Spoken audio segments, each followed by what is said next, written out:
селжүрүү коркунучу болуп турат.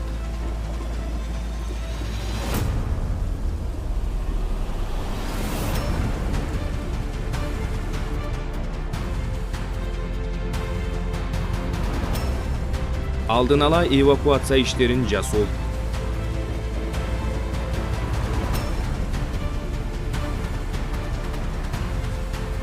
Азамат көрүүсү когнитивдик жана сенсордук майыптыгы бар жаран. Ал коркунучту көрбөйт жана өз алдынча чечим кабыл ала албайт. Биринчи эреже: атыңызды жана кызматыңызды айтып, өзүңүздү тааныштырыңыз. Көрүү майыптыгы бар адам сиздин турпатыңызды көрбөйт. Сиздин үнүңүз жана сөздөрүңүз гана ишеним туудурат. Менин атым Канат. Сизге жардам бергени келдим. Адамга алды жагынан үнүңүздү чыгарган тараптан жакындаңыз. Аты жөнүңүздү, кызматыңызды айтыңыз. Айтып бүтүп, бир саамга тына калыңыз. Экинчи эреже: бир сүйлөмдү айтып болуп, бир саамга тыныгуу жасоо зарыл. Анткени когнитивдик майыптыгы бар адам маалыматты угуп, түшүнүп, ага жооп бериш үчүн бир аз убакыт керек. Бир эле учурда бир нече көрсөтмө бербеңиз. Маалыматты кыскача бөлүп айтыңыз. Жаан катуу жаап атат. Биз коопсуз жерге барышыбыз керек. Маалыматты кыскача бөлүп айтыңыз. Фразалардын ортосунда бир саамга тыныгуу жасаңыз.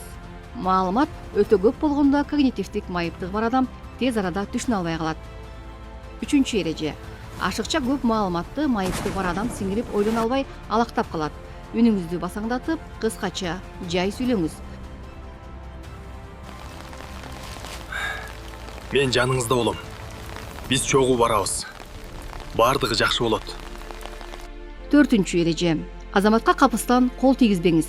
Алды менен эскертип, оюңузду айтыңыз. Дароо кармап албаңыз. Чыканакты сунуп, кармаңыз деңиз. Адам өз колун созуп кармаса, катуу же акырын кармашты өзү чечет.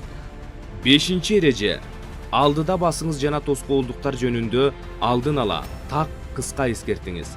Абайлаңыз деген көрсөтмө болуп эсептелбейт. Оң жака кадам таштаңыз деген көрсөтмө болот. Алтынчы эреже: бир коштоочу, бир байланыш болуш керек. Экинчи кызматкер түзүлгөн байланышты бузбастан, капталдан же арттан көзөмөлдөп турат. Бир эле учурда эки башка адам кармалаганда, азамат багытынан адашышы мүмкүн. Жарым кадам алдыда басуу керек. Эскертүүлөр кыска, так болсун. Бир гана адам менен байланыш болсун. Ар бир кадамды алдын ала тастыктоо керек. Жетинчи эреже: тынч, коопсуз жерди тандаңыз. Айланадагы мейкиндикти сүрөттөп бериңиз. Бут алдында эмне бар? Жанында эмне турат? Эмнеге таянса болот?